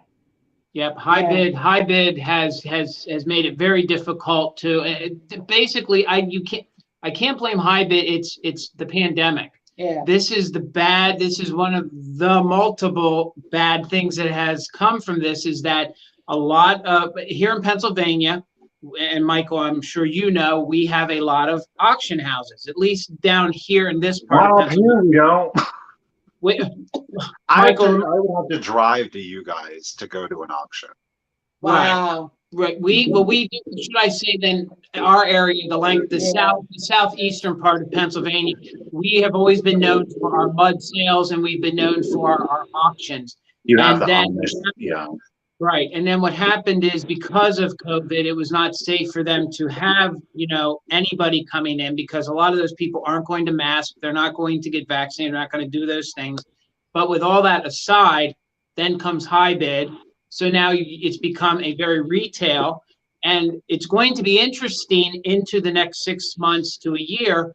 How do a lot of the malls sustain themselves? Because there is not a plentiful, like you were saying, George, we can't get goods, so you're going to see an impact. You're going to see people fall off because you can't get the amount of goods you need to sustain and make a profit. So Well, now, yeah. now a good dealer always has a big stash of inventory. If you're in this and you're serious, what? Yes. In their basement? In your basement. Yes, in your basement. or in your extra house that you have. Yes, exactly. Yes. So, and be honest with you, that's how a lot of my dealers have weathered this high bid or the pandemic, is that they, we used to rib them and joke with them that they had storage units or they had a barn full of stuff. Yeah. Well, they, and where we're at now, they are the smart ones. Yes, people can think they were hoarders and stashing things, but they bought when things were low. They have a go to a surplus, just like, this is the way retail works. If you want to bring a product, you've got to be able to access it. So, yes. So I guess the point I'm trying to get to is that if you're a serious dealer and you want to continue in this business, always make sure you have some sort of inventory. Always keep some kind of inventory to weather, the cold times, like, the winter season. That will help you maintain your business. Yeah. Well, and the other thing is, I saw someone in the Rosie's auction house saying that it's high bid is hurting the on-site auctions and the regular auctions. And the crazy thing about that to me is, I've got to tell you, I know they're going in and doing estate sales as auctions. They're getting prices for the antique and vintage stuff, but the rest of the stuff they are giving away. I mean, if you're a reseller dealing in something other than antiques and vintage, high bid is a fantastic place to buy, because like I saw one, and I asked the gal who does our cashiering for estate sales, because she's been doing it with us for years and she knows prices really well. And I said, tell me how much we'd get for the stuff in this broom closet. And they had a Rowenta iron and some other things. And she said, oh, it'd price out to about $200. And then I said, now look what they got. They got $50. Because it wasn't the antique and vintage stuff, and nobody cares about that. So it's crazy to me in a way that high bid is making such inroads, because they're getting decent money for one category, but they're not getting good money for the kind of things that most people have a house full of. So I don't really see how that's sustainable. I feel like if people really knew how those things worked, that the people selling through high bid would be like, wait a second, something's not right here. Yeah. Well, so kind of switching. Go ahead, Michael. No, go ahead. No, go ahead, Ben. Because I was just going to get to Victoria's question. Victoria said she started a booth. Should she have a business name and a dealer's license? Anybody? No, you don't, because your name because when you file your taxes, you're going to be a sole proprietor, and John Q is your business name. Your social security number is your license. That's how you do it. If you branch into, owning a business, or if you're in one of those malls that doesn't collect sales tax, then yes, you then would use your name, apply to your state to get a tax number, and then you would make sure that you're collecting whatever percentage of the sale is taxed and submitting that to your state.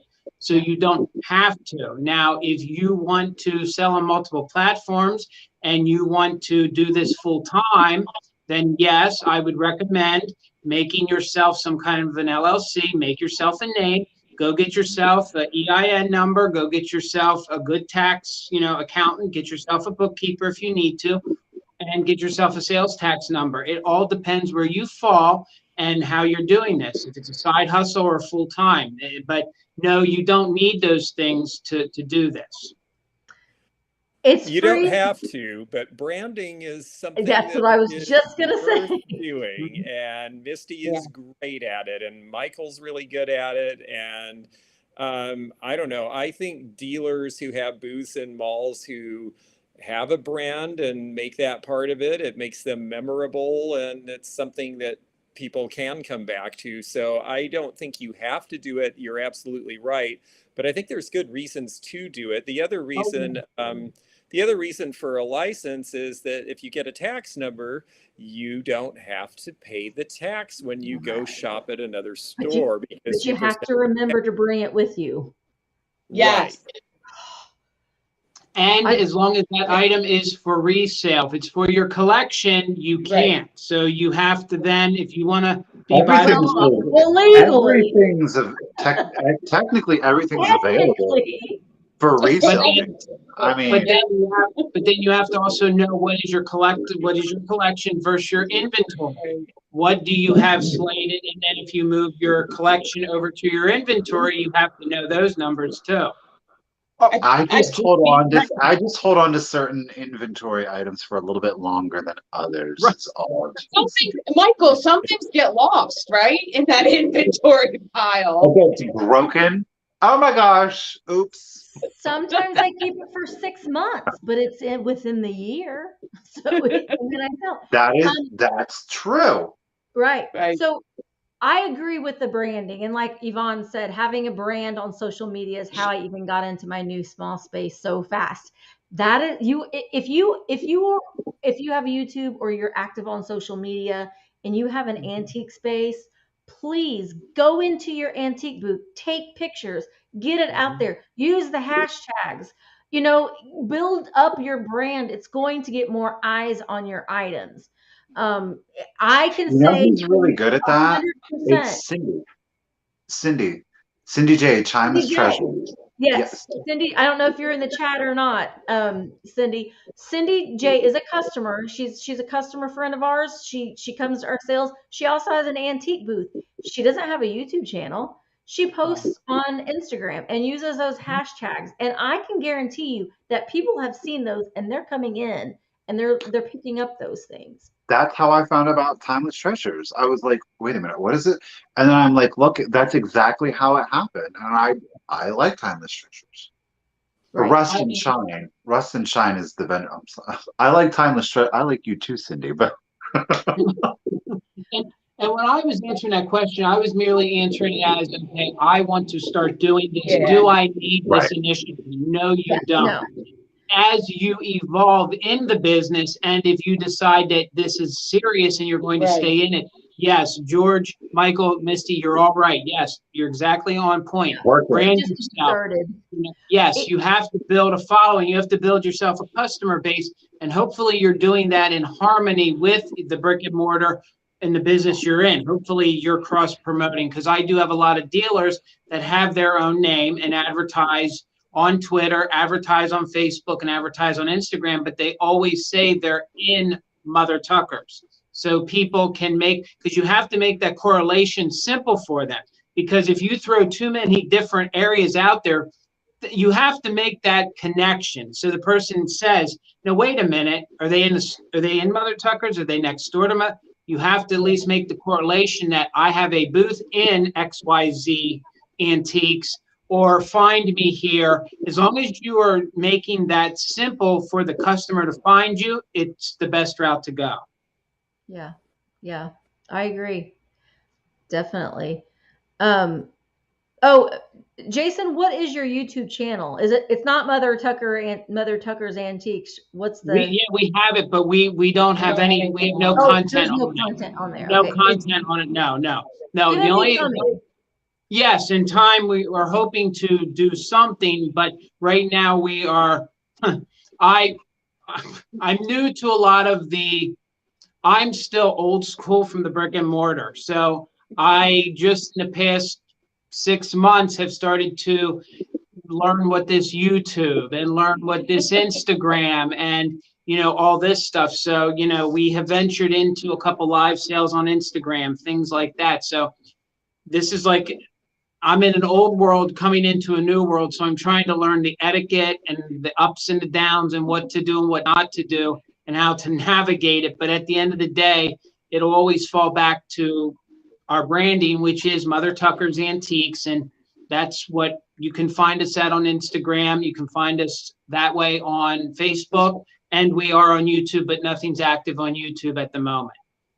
Someone had said something I'd seen about having a CPA and or having an accountant, and I highly recommend that you, when you're looking for an accountant, try to find one that specializes. Well, if you're doing online eBay and stuff like that, someone that specializes in e-commerce. I take everything to an accountant. It is way worth the money. It is so worth the money. I am an LLC, I was an LLC because I had that brick and mortar, and it kind of protected my personal assets, and it separated from the business if someone would slip and fall or whatever. But really, I think that you just being a sole proprietor is, if you're just selling online or you have an antique booth, is good. It's good to have that because you can't, like George said, you can get well, you don't have to pay for sales tax. But I mean, like Jay was saying, if you make over $600, you're going to have to pay Yes. taxes on it. That's a new thing. So there's not like a side hustle isn't necessarily going to be a thing, and you're going to have to you're going to get taxed on it. That's Yeah. something too, Misty. They should probably ask if they're going in, because some antique stores now will 1099 all of their dealers and whatnot. So you need to know that heading into that situation. Oh yeah, and oh, that makes it annoying too, because I'm in like 7 or 8 different malls, and I have Yep. 2 that insist on sending a 1099, and my tax preparer every year goes, well, what about the other 5? And I'm like, they don't do it that way because I'm considered Yep. or I'm considered this, or I'm considered that. Finally, I just started throwing them away because I declare all my income anyway. It's in the Right. prove that I did, and the only one that I'll turn in is eBay because they'll be looking for that. But it just was too complicated to explain. Like, it was like, well, this one does it and this one doesn't. And I've been audited once, and I came through with flying colors. But Yeah. boy, they were really one of the great things about, some people is say, why are you still selling in the real world after all this time? I mean, you've got this online presence now and you don't need this and blah, blah, blah. I'm like, I have been able to live a nice, happy life, traveling a lot and being around a lot of people I really enjoy on a beer budget, because you can write off everything, because all of those loopholes, all of those travel deductions, all that stuff that the big boys put in for their giant corporations, Yep. you can do the same thing if you have the right kind of business, and the real world allows that. And it allows me to do the traveling and stuff that you can then take off as an expense. Yep. Otherwise, it wouldn't be possible. And even if you're going, like when we went to Ohio, that was a business trip. That Yep. was that's all a tax deduction. And I mean, I just can't stress enough how important it is to have somebody. I mean, if you know what you're doing, fine. But I gladly pay the fee to have somebody do it. And it's a good idea too, to pay quarterly taxes, just because you're not at the end of the year going to get, and I didn't do very good with that this year. So at the end of the year, I'm going to have to be paying a lot in taxes. So, yeah. So pay quarterly. It makes it my hurt a CPA little bit. actually, sorry. No, go ahead. When I got audited, my CPA actually called me the day after and asked me if I was in jail. Oh. And I said no, and she said, oh, because you play that harder and more you take more deductions than any of my other clients. I'm like, they were all legitimate. They signed You're off on right. every single one of them. Yep. And she said, really? And now all of her other clients take more deductions because it's legal. I didn't Right. write the tax code, Yeah, but because that's I had a right. CPA do the taxes, it helped a lot for them to say, oh, well, you had someone else look at it. It's not just you making this up. Right. Who wants to go to Maui? We can write it off on our taxes. Freddie's Yeah. invited. As long as you talk about antiques for 5 minutes, you're in like Yep. Glenn. You're in like Well, and Glenn. that's the thing too. When you go, it's always a good idea. Like going to spring, I make sure that I grab a couple brochures. If I'm shopping at that antique mall, I grab that brochure and I can, staple my receipt to it. It's just a little bit of extra protection because it's just scary. And it is a very intimidating thing. If you're starting a business, the taxes is a very thing because, like George said, you can go to jail. Yes. You Yeah. can go to jail. So You typically go to jail if you are purposely evading or manipulating well, you federal need tax sometimes code. to If you forgot close your brain. to write something off or you accidentally threw in $100 meal in Ohio and you ate it in, they're not going to throw you in. They will gladly let you make payments for the next 50 years at 20% compounded quarterly until you pay it off. And I just want to. They would actually prefer you do that. Right. Because it's a steady stream of income. But you know what helps? If you tell yourself that if you do not save this receipt, you will go to jail. Here. Everybody remember Misty's voice in the back of your head when you're getting your tax season. You're going to jail. You're going to jail. You're going to jail. Before I forget, thank you. Listen, anything with Misty and math, don't listen to. No. Thank you, everybody, for dropping all of our links. I saw everyone dropping our links and George's in the chat. Yeah, thank you guys so much. Thank you. That means a lot to us. Thank you. I like wait, where did I see that? Oh, who was it? Where'd it go? Willie Joe. Willie Joe, where'd you go? There you are, Willie Joe. Willie Joe says, I'm a big girl and do not look good in horizontal stripes or bright orange. Yes. I think they do khaki. Oh, I don't think federal. Oh no, federal is orange, isn't it? It doesn't matter. Orange is not the new black in prison. Orange is not the new black. No, no. So I mean, it's scary, yes, but anything that you will start to do, like if you're just starting on eBay, a lot of people will say, "Oh, I need it, but shipping scares me to death." Until you get used to it, it is intimidating because it's something that you're not used to. Once you start doing it more often, like as you're listing something, I don't have to give the exact measurements when I'm listing something on eBay. We lost it. Oh no! He'll come back. See my brain. It's left me again. And the there he is. I don't know. Well, I saw someone else had a good thing. A lot of people will keep an itemized ledger of every single thing they've bought, what they paid for it. Do you guys do that? Lord, no. Do you I guys have a collection of receipts. That's as itemized as it gets. I have an envelope in the glove compartment in my car. Every month it gets switched out, and so I do have some in my wallet, I won't lie. But when I get into the car, I put them in there and boom, that's it.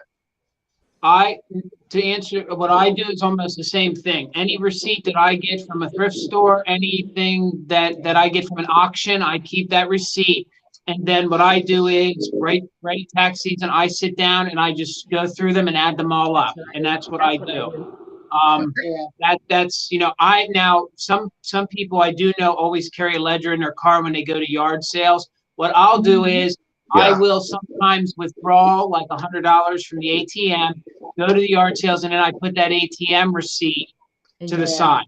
Now, if someone wants to nitpick and say, "Did you really spend that whole $100?" Well, I probably spent 80 of it and spent 20 to Right. eat. Yes. So yes, it all went towards that. So there are And little tricks to trade. And to George's point, if you are out yard sailing and you need to stop and get lunch, guess what? That Yes, receipt can go Has in there too. yes, However, Michael is not putting gas receipts in there because I want the mileage, the per yeah, mileage exactly. Yeah, deduction. You That's yes. don't better. want to write your gas off. You want the see, per mileage. it's Right. going to be interesting because I have an electric car. So, Oh. Well, yeah, then Well, I you you don't know know. what? Take advantage. Take advantage. They haven't changed the law yet, girl. Take but advantage. no, but then you either have the choice between that, the mileage, or a car payment. So that's where that falls too. You have Well, to either you have I'm to I don't have a car payment. I'm considering becoming an S corp because I can write off my car. Do you have to though to write off your car? You only get like 30% on the car though. I don't even you, But I think if you're an S corp, you can write off a lot more than that. If you're, I mean, it's a God. business car. because you're using it as a business. Can't you just Yeah. put a wrap on Not, it or something like a vinyl on the back? yeah, I think that might be one of the caveats. Is that I don't know. I need to ask my CPA because Yeah, because y'all it's aren't CPAs, and if you you can have write off. you have tax questions, don't come to us. Right. Yes. Yes. Right. No. No. That's Go why to a we have professional. CPAs. Yes. Yes. Let your accountant go be called on the carpet instead of you. You know, when they call, you say, "Don't call me, call them." So yes, Yeah. and then So you both let's. show up together. Heather says, can you write off gas and electric as a sole proprietor? Yes, you can. Mhm. And also, Mhm. if you're working, well, this is all the tax advice I'm going to get because this is just something I know from me. If you're working out of your home, you can write off the square footage that you're using as a home office. That is I Yes. also thought they got rid of that. No, No. it's just that if you ever sell the home, then part of your capital gain is taxable in a way that Yes. it wouldn't be because you took all those write-offs over the years Uh, before. Right. oh, yeah. See, okay. that's what I'm saying. Yeah, There's this all is these little why you got to caveats. have a tax Yeah. professional Right. doing this And, stuff and because just the just scenarios vary. just to throw it in there too, if you have a garage and you use that to store your goods, that can be viewed as a storage area. If you have an area in your home that you're using to package your things, that's square footage. But don't ask us. Go talk to your accountant or your CPA on how to handle those things. Do y'all take a box of Or you go receipts? to jail. Or you're going to go to jail. Do you guys take a box of receipts to your accountant? No, No, no. and you My know what? accountant, If you do, your accountant will hate you. yes, They'll give them back. mine will hand them back to me and say, "Go home, Jason, with your And total them. calculator and total them and bring them back to me." Yep. Yep. Just like those movies where they show up at the IRS with like a trash bag full of receipts. No, that agent's going to say, "No, sir. No. We'll reschedule you for a week. You come back when you have all that added up on one piece of paper." Right. So George, Elisa wants to know about selling at a flea market. Well, Boy, this is a tricky one. I mean, it really, technically you probably should be charging sales tax at a flea market or anywhere you're selling. I would be hard pressed to think of a single person I know who sells at a flea market who actually does that.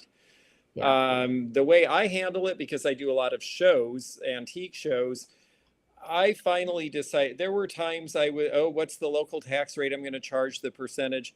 Now it's kind of like you said with the, price it a little bit higher so that you can take that into account. And I just say the sales tax is included. And then I have to figure out what percentage I have to put aside, and I put it aside in escrow, and then I pay the sales tax when it's due.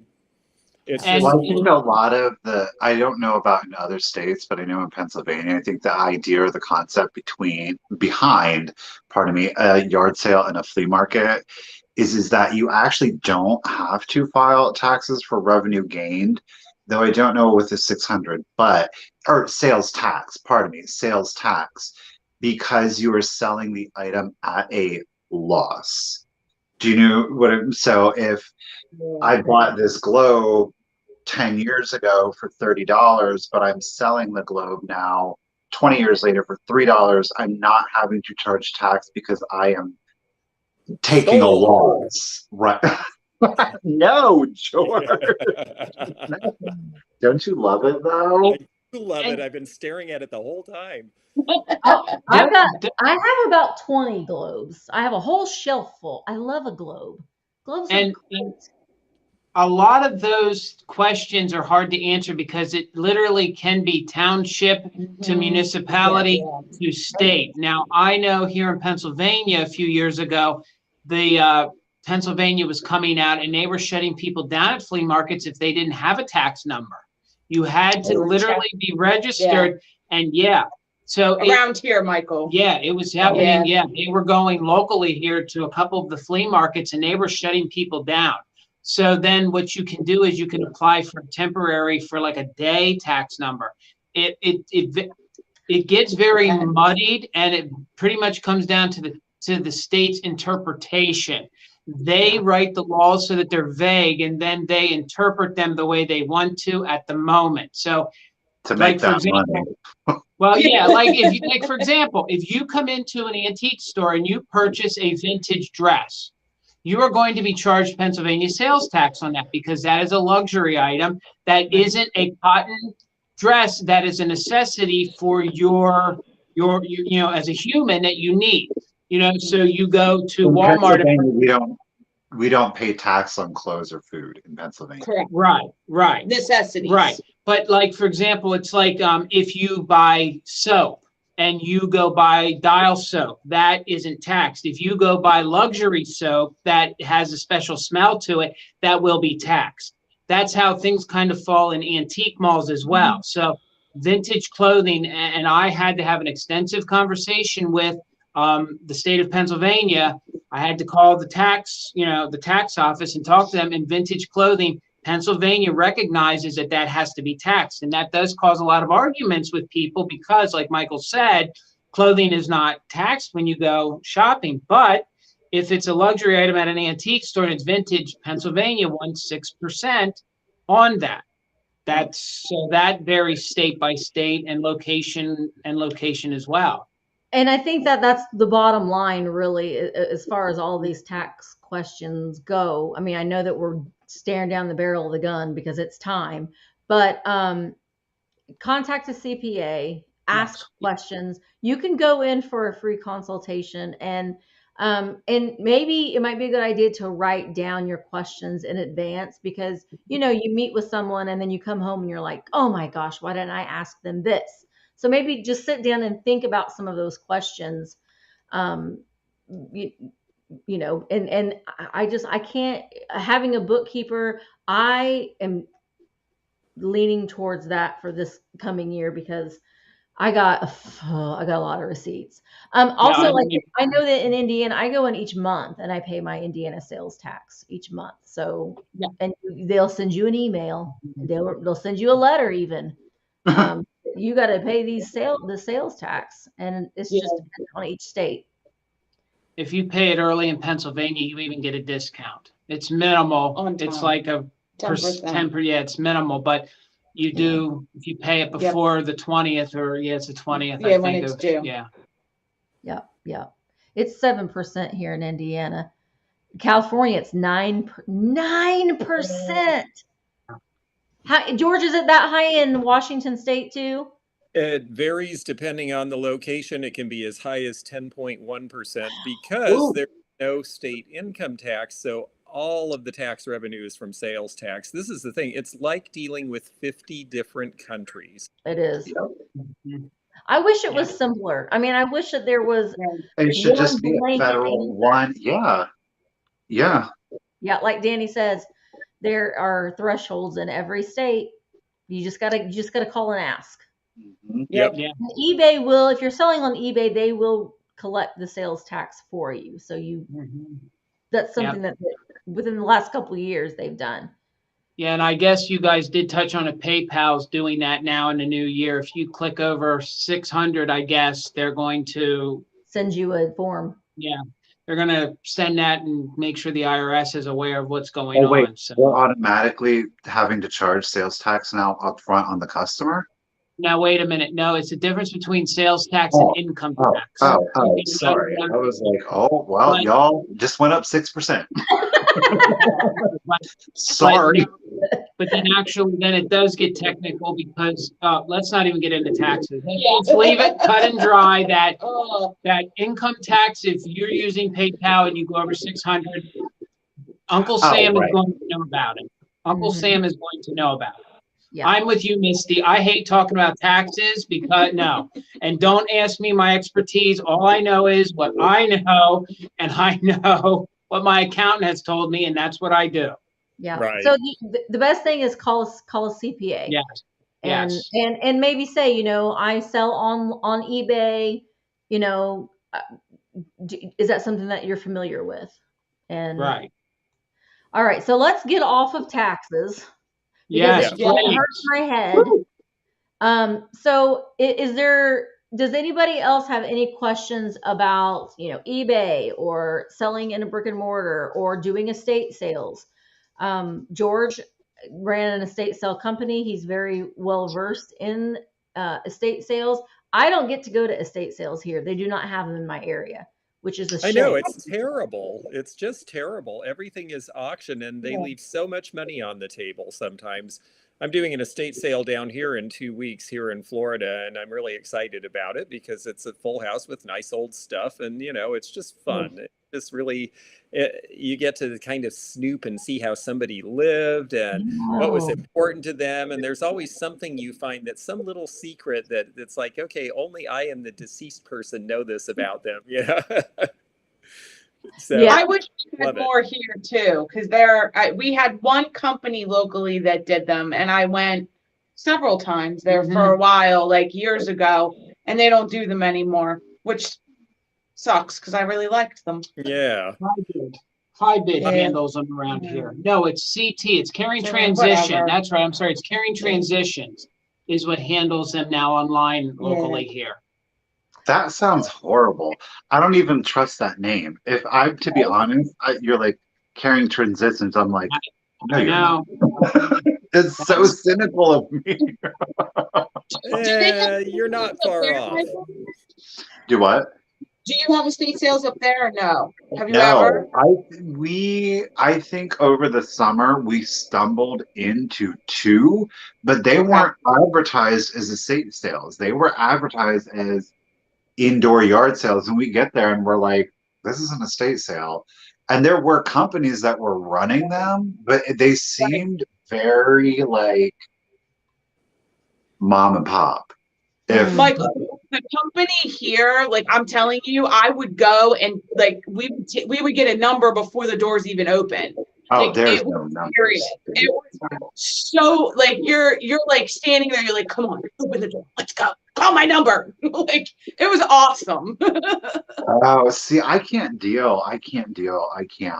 My blood pressure, I would be done. I'd be like, You're always like scoping people out. Who's gonna go into what room? I saw stuff in one room. Where can I go? Who can I I'd trip? be like, I'm a trip. That's what I'm saying. I'm a trip. Somebody's gonna fall down these stairs accidentally. It happened. Victoria, You're I home. You're not wanted watching to where you're going. Victoria said that she's terrified of eBay and has stuff that will sell, just don't know where to start. Well, Victoria, you just start. I mean, that's it. I'm gonna really try. I always makes me nervous to do like instructional style videos, but I know George, you've done some eBay videos, haven't you? I mean, I do one a month for my bonus video for my level 2 members, and it's more informational. I get to talk about this stuff, and honestly, it does help the eBay sales too, and it makes things available. So yeah, I do a little, but gosh, I don't know about being terrified of. I guess I think Misty's right. You just put one thing on. Just try There it. you go. do one item, see how it goes. You won't be under pressure to try to, if you put 20 items on and they all sell, and then you're like, I have to pack 20 items and I have 3 days to get them out, and I have other things to do, so make it easy on yourself. Just try one thing and see how it goes. Yep. Right. Absolutely. And you'll either love it or you'll hate it. Perfect. Is it better to sell on more platforms? Like George said, are you capable? Are you able to do that? Because if you sell something, if you're selling on Mercari or Poshmark or whatever you have it listed on, and it sells, are you disciplined enough to know that you got to go back into those other platforms and take those listings off? I know that there are like that. There's platforms that you can like list once and it goes to all of your your cross listing. But if you're just starting out, I would stick with eBay if you're doing vintage and collectibles. Just saying, I will speak from my own personal experience. Definitely make sure you're pulling your listings down, because you get ahead of yourself and then you sell something, then of course it sat there for 2 weeks and then you sell it and then it sells after you just sold it and you're like, yeah. In regards to inventory too, it's important for you to do an inventory on your eBay listings. If you've got hundreds of things, is it a pain? Yes. But I have noticed, this has happened to me twice within the past 2 weeks, that I have sold something, somehow it got relisted and it sold again, and I had to cancel that order because I didn't have it. So the eBay has glitches from time to time. So I have a whole tub full of things that were taken off of eBay that I didn't know dropped off. They just dropped off. So it's a good idea because you're going to kind of need the inventory for your tax purposes, but just for your own, you got opportunity. Some people call them death piles, money piles. I call them opportunity piles, because there's opportunity laying right there that you can get going with it. Isn't Charles she Brown. sweet and optimistic? Well, not all you listen. Michael heard me not so optimistic earlier. I'll love it. I thought it was just the best thing ever, because it doesn't happen often, but when she goes in, she goes in. I was like, and it was all about Walmart. Anyway, it was. It was all about Walmart. Any money saving tips on shipping supplies? If you're needing poly, the little plastic mailers, U-Pack and Ship is the cheapest place. They're great. It's great material. Bubble wrap, American Bubble Boy is the best. They deliver it right to you within 2 days, free shipping. You can even get set up on an automatic renewal. So I don't even order mine anymore. It just automatically comes to me. That was such a great tip too. I ordered my first one the day before the tornado and it got there 2 days later. I don't even know how they got it there. Nobody could get through, and my bubble wrap shows up and I'm just like, oh, if I could actually see anything in the garage to wrap, this would be great. Yeah. I get a lot of my shipping boxes on Amazon. I do. But you know what? I keep the receipts and I write them off my taxes. I get my boxes from buying from other people on YouTube and Instagram. I'm telling you, Christmas time when people are unwrapping things, you're like, "That's a good box. I want that box." That's a good box. Go to. I'm dead serious. I mean, ask, of course. Don't just help yourself. But the Dollar General, not Walmart, not the grocery store, because they all do the stocking overnight. So you're not finding the boxes like that anymore. But Dollar General, save those poor people the extra work of having to take all those boxes out to the dumpster. And you're like, can I take those boxes? They're going to be like, okay. Dollar General, free boxes, weird shapes, small boxes are a pain, and it's free. It's free. Dollar General. The DG is where I get a lot of my boxes when I'm near one. And the other place, I've learned this for estate sales, believe it or not, Wendy's has the best size boxes for estate sales because they're all their fry boxes are a medium size and they don't crush everything and they don't throw garbage on top of it. So that's where I go for my boxes for estate sales. Good one. Wendy's, who knew? And you can get your lunch there, and then you save that receipt from that lunch And Because you were there to pick up Because you were there to pick up packing boxes. supplies. That's right. yeah, and you used your gas to get there. So I know we're coming to a close, but Heather has a good thing too. How does eBay handle claims that a customer never received a package? How to avoid scammers that they're lying and said that they never received it? Tracking numbers help. Communicate with eBay. I had somebody that bought a video game for me on eBay.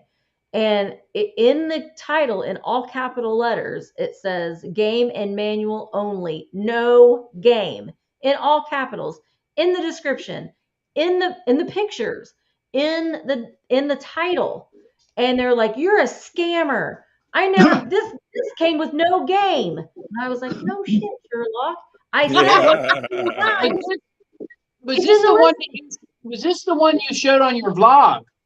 Was Yeah. that the same video game that you just recently showed on your YouTube video that because you had shown, Yes. because you showed, yeah, because you specifically showed in your video, you told everybody, make sure that if you sell it like this, put it in caps. And you did. You had it in caps because you showed it on your vlog that day. Yeah, but they'll still try to get there. Communicate with eBay and only communicate with a buyer back and forth through the eBay app. Don't send them an email because eBay will be able to keep track of that. So they can keep track of all of your correspondence. And so you've got that in your back pocket. And don't ever, I made a mistake and learned a $200 lesson. Don't ever let a customer say, "Oh, I'm buying this for someone else. Could you please send it to them?" Because then all they have to do is, "I never got it." And boom, And you're out. I even had no track. the post office even had a slip that said what time it was delivered to the address, and they still denied that they got it. And eBay let them have the $200 bracelet. And that was painful.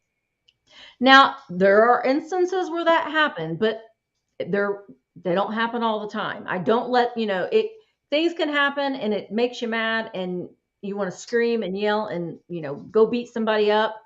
But the majority of the time it's a pretty seamless system. Yeah. If you follow their rules, honestly, you're in better shape because then they will stand behind you more than if you do something out of the ordinary. That's where you get in trouble. It all comes back to reputation, whether you're a brick and mortar or what you do virtually, as long as you build that reputation, that's, I guess, what it basically always comes down to. At least that's my opinion. Yeah. Yeah. And it is true. Reputation that is such a great way to say it. Reputation is everything in this business. It is everything, whether you're doing eBay or brick and mortar or whatever, whether we're talking about marking items as is, or whether we're talking about the stuff you carry, the way you present it, the way you do your listings. Ultimately, because, especially antique and vintage, how long do I have this picture in stock? Well, when it sells, I'm out of that business until I find another one of those pictures. My reputation is the only thing that I have over the course of time, because everything else comes and goes. Yeah. Before we leave, I wanted to say real quick, Victoria, if you are not subscribed to Danny the Niche Lady, Yvonne Fit Thrifty Rich, and Kat the Nurse Flipper, those are two very, very lovely and knowledgeable people on selling on the eBay platform. So, and they all put out really good informative videos. And Kat goes live every Tuesday night at 8:00 Eastern, and it's a whole eBay chat. So make sure that you are that you're following all of them. Okay. Yes. So we're coming to the end. It's pumpkin time for me. Yeah. Thank you guys so much for coming. Thank you, Jason and Tina. Thank you. Thank you for having us. Thank you. I can't wait to see their store in person. I'm so sorry I didn't know they were there when George, when you do, you let us know, because I'm dying to meet you in person. Likewise.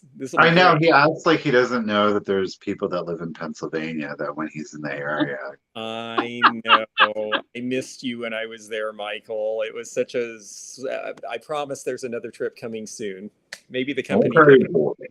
Well, the company picnic, oh gosh, that could be a whole other discussion. That's another story, yes. Oh yes, you know what I did see. Yes, Dom, the Commonwealth Picker. No, that's not Dom. Primetime Treasure Hunter is Dom. Primetime Treasure Commonwealth, Hunter. yeah, another great eBay seller. He's a lovely person, and he also loves his Mountain Dew, just like me. Yeah. So thank you. Yeah, this was a great discussion tonight. Thank you guys so much for coming and hanging out with us. Thank you, Jason and Tina. Thank you, George. Make sure that you're following them in all of their places. And Michael as well.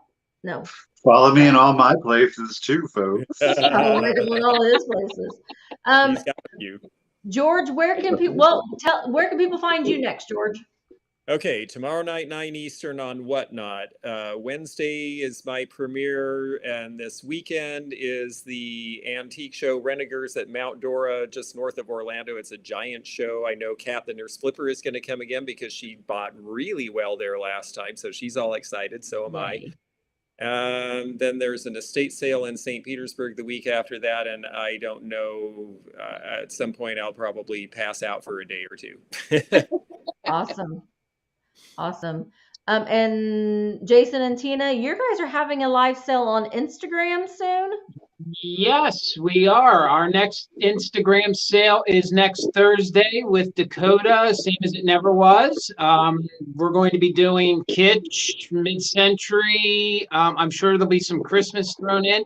And then we'll be, I think it's, yes, that's Sunday. So it's not this Sunday, but next Sunday, we'll be with Allison, Skeleton Keys in the Closet.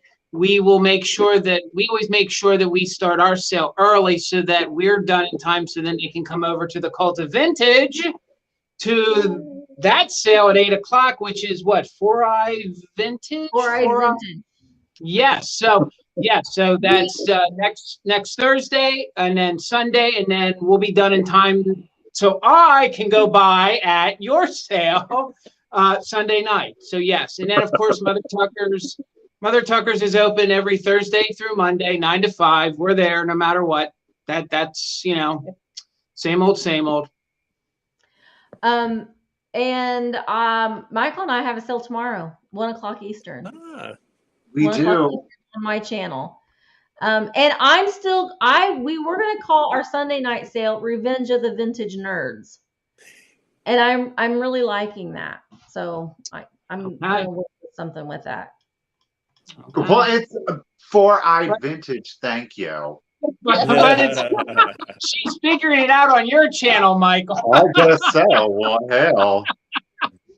But thank you guys so much, and I mean thank you so much for watching. This was another great episode. We're gonna be here live next Monday night on Michael's channel. Yay. And yeah, that's about it. Thank you so much. Like the video on your way out the door, and we will see you later. Good night, everyone.